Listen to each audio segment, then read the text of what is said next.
Bonsoir et merci de nous recevoir. Félicitations pour votre prestation de tout à l'heure. On a comme l'impression quand même que vous renouvelez le conte. Est-ce que je me trompe? Un peu. En fait, je ne suis qu'un passeur. Je suis porteur de récits et j'essaye de maintenir en vie ce qui m'a été transmis, tout simplement. Et cette manière de dire est une manière de dire que j'ai hérité de mes ancêtres et spécifiquement de mes mères et grands-mères. Parce que je suis en fait porteur de paroles de femmes. Ce sont des femmes, mes grands-mères, mes mères, qui m'ont initié aux arts du récit. Donc, dans la tradition Béti, qui n'est pas très loin de la tradition Bété, l'espace du conte était un espace transgénérationnel. Les plus petits apprenaient avec les plus anciens à prendre la parole en public, à enrichir leur vocabulaire, à expérimenter à travers le récit les expériences de vie des humanités qui les ont précédées. Le conte est donc le socle essentiel du système éducatif traditionnel africain. Et dans la tradition, le public n'est pas passif comme dans le théâtre. Il n'y a pas de quatrième mur dans le conte. Voilà, le public est un partenaire de jeu. Donc, pour moi, je ne renouvelle pas, j'essaye de transmettre tout simplement ce qui m'a été transmis et dans l'esprit où ça m'a été transmis. En écoutant votre tout premier conte tout à l'heure, on a quand même l'impression qu'il est très écologique. Oui. Et en même temps, il y a ce retour essentiel à qui nous sommes, à d'où nous venons, à nos réalités. Et dans ce premier conte, qui parle de cet intellectuel africain, complètement déconnecté, voilà, et tellement déconnecté lui-même, au point de sombrer dans une profonde cécité intellectuelle. Tout à fait, et complètement déconnecté de ses propres réalités. Eh oui. Vous avez voulu montrer aussi la nécessité de préserver la nature. Complètement. On est dans un conte tout à fait moderne qui s'adapte aux réalités du moment. En fait, c'est l'inverse. C'est un peu comme...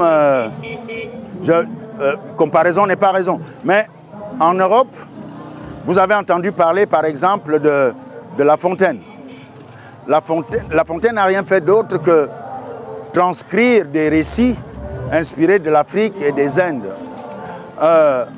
Les frères Grimm, en Europe, Perrault, n'ont rien fait d'autre que transcrire les contes du patrimoine oral européen.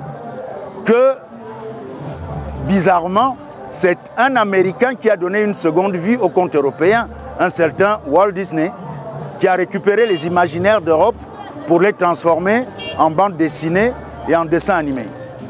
Une manière de dire que, finalement, le conteur, il transmet, il remet en perspective des imaginaires d'avant. Tous les contes de l'humanité entière ne racontent qu'une seule et unique histoire, celle de l'expérience humaine. Et cette histoire-là que j'ai racontée au début, c'est une histoire qui m'a été racontée par ma grand-mère.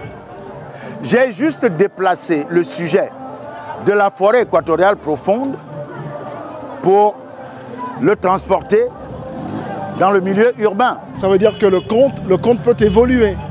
Le conte est intemporel et universel.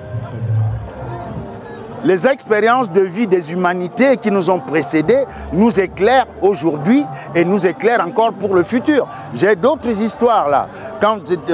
Si j'ai l'opportunité de raconter dans des conditions un peu plus, disons, intimistes, j'ai d'autres récits pour démontrer que, les imaginaires se valent.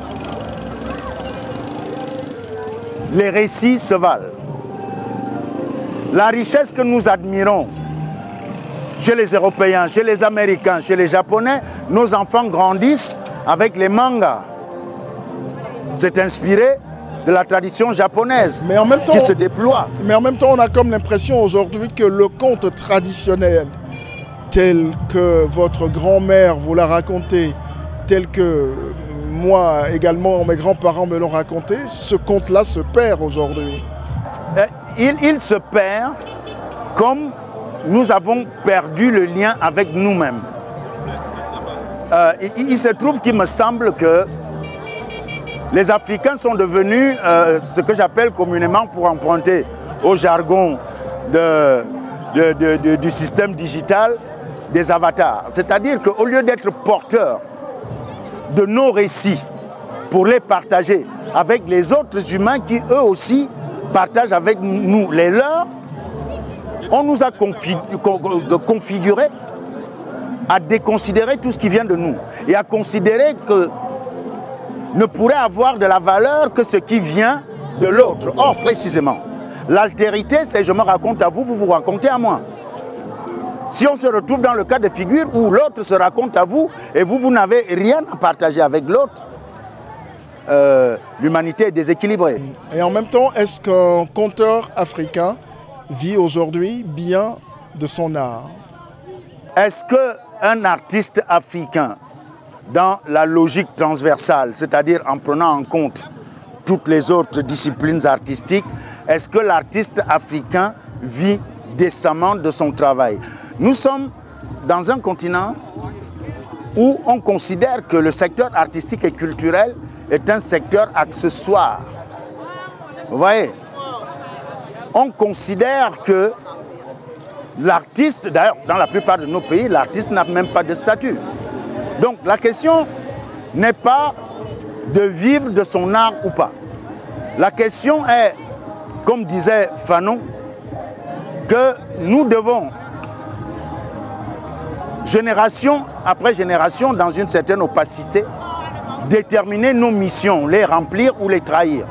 Pour ma part, je suis porteur de récits et je n'ai pas d'autre alternative que de tenter par tous les moyens de partager avec les jeunes générations, de partager avec les autres humanités ce qui m'a été transmis, sans me poser d'autres questions. L'argent, c'est les gens. On nous a mis le monde à l'envers. On nous a fait croire que c'est l'argent qui fait les gens. Non, l'argent, c'est les gens. Si vous avez l'argent que vous n'avez pas les gens, vous n'avez rien du tout. Tout à fait. Toute dernière préoccupation, si vous le permettez. Là, vous êtes sorti de scène, vous êtes forcément un peu fatigué. Alors, il ne faut pas que j'en rajoute. Il suffit de ne pas y penser. Alors, toute dernière préoccupation, pourquoi vous avez choisi d'être sur ce festival, le Didiga? J'ai été invité et c'est un grand honneur pour moi. C'est un grand honneur pour moi parce que j'ai une histoire personnelle avec la famille Zadi. D'abord parce que le maître Zadi Zaourou, le maître du Didiga, était un ami. Bien que maître et grand frère, c'était un ami. On a un vieux lien par rapport à un instrument qui est très connu sous le nom de la sansa. C'est quand il était encore là, j'avais une sansa. C'est une sansa ronde comme ça. Ceux qui l'ont connue de près ont vu cette sansa. Elle lui a été offerte par moi. Et moi-même, j'ai recommencé à travailler cet instrument-là qu'utilise aussi Paco Seri. Donc j'ai un lien personnel avec cette famille. Quand je suis arrivé en Côte d'Ivoire, un des tout premiers articles qui ont été écrits sur moi, à l'époque, ça s'appelait Ivoire Dimanche, idée, a été écrit par M. Eugène Zadi. Donc je lui dois une fière chandelle parce que je me suis fait connaître en Côte d'Ivoire un peu grâce à lui. En partie par cet article-là. Et je me battais déjà pour le conte et il n'y avait pas de festival de conte. Le conte, parce que j'ai la chance d'être comédien, d'être acteur quand l'opportunité se présente, d'être metteur en scène, donc d'être un praticien du théâtre. C'est d'ailleurs dans ces circonstances-là aussi qu'on se retrouvait avec Zadi Zaourou à l'époque. Et il se trouve que je viens du conte traditionnel. Je ne viens pas de l'école occidentale. Je n'ai pas appris à compter chez les Européens. Je n'ai pas de maître de ce côté-là. Mes maîtres, ce sont mes ancêtres. Et donc, cette cette chose-là, je l'ai partagée à le maître du Didiga. Donc, l'honneur, l'immense honneur, l'insigne honneur qui m'a été donné de me permettre de venir raconter ici, je ne pouvais pas espérer mieux parce que quand il est allé rejoindre les ancêtres, chez nous on ne meurt pas, on change juste de rive. Comme je disais dans le conte, c'est l'autre côté de la vie. On ne s'est pas vu et je ne suis pas venu ici parce que quand il est parti, je n'étais pas en Côte d'Ivoire.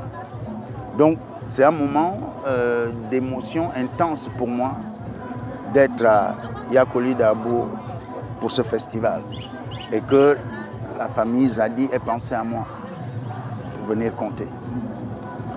C'est vraiment une affaire personnelle, intime. Là, je me répands même là, c'est pas vraiment mon genre pour répondre à votre question. Je ne suis pas là par hasard. Très bien. Merci à vous. Merci à vous. Et bon festival.